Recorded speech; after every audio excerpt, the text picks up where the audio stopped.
Okay, so I've made Irish coffee on the show before, and in that video I said, And no, you can't really skip the whiskey. It just wouldn't be Irish coffee without it. well, today I might have to eat those words. I'm gonna try a recipe that I've never had before, and it's an Irish coffee without any alcohol in it, a Temperance Irish coffee.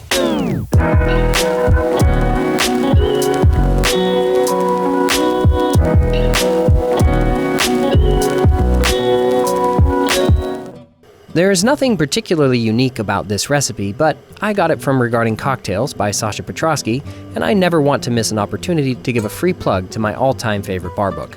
Essentially, it is an Americano zhuzhed up a few notches. So, 2 shots of espresso, meet 2 raw brown sugar cubes in a mug, muddle the sugar until the cubes are thoroughly crushed, top with hot water, and here you can adjust to your own taste. I tend to like my coffee less diluted than most people.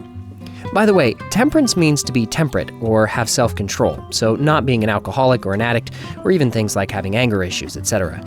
It was also the name of the Prohibition movement, which sought the criminalization of alcohol production and use for many years before it was federally banned in the United States in 1920. Here the word simply means without alcohol. Top with whipped cream, and you can make it from scratch by whisking cream in a bowl and adding a little sugar, vanilla, a touch of salt, or buy it pre-made and let the can do all the work. From here, add fresh grated cinnamon and nutmeg. And if you haven't caught on to this already, I'm not pretentious or pedantic when it comes to my drinks, but I will make a personal recommendation here. If you can get it, fresh nutmeg tastes a lot better than pre-ground. Cinnamon is not so drastic a difference, so don't go out of your way there, but nutmeg really is worth it. But anyway, that is a Temperance Irish coffee. Cheers. It's delicious. Be better with whiskey, but it is pretty good if you're starting with a good shot of espresso and you're basically making an Americano sweetened with demerara sugar, whipped cream, and nutmeg and cinnamon on top. I mean, it's really, really simple, but it's really good. Oh, that's such a treat. I'm gonna mix this together just to get the sugar to kind of combine better. And let's see how sweet it is.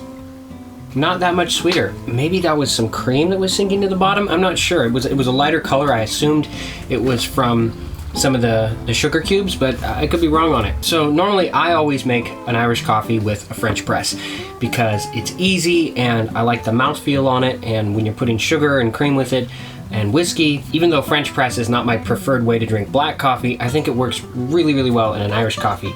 This is the first time I've had it with an Americano base. And I gotta say, I think this might be better than French press. I mean, French press would be a lot easier and faster if I was trying to make a bunch of these for people. At least it would be faster for me because I've got a completely manual espresso press, so trying to crank shots out is a little bit unrealistic, you know? If I ordered that at a bar, I'd be so happy with it. And I think the key to making this work is the fresh spices. A lot of Irish coffee recipes require the whiskey to bring all your baking spice flavors, and so you don't need to add them separately. But I think that's the thing that makes this really work is that fresh nutmeg and cinnamon.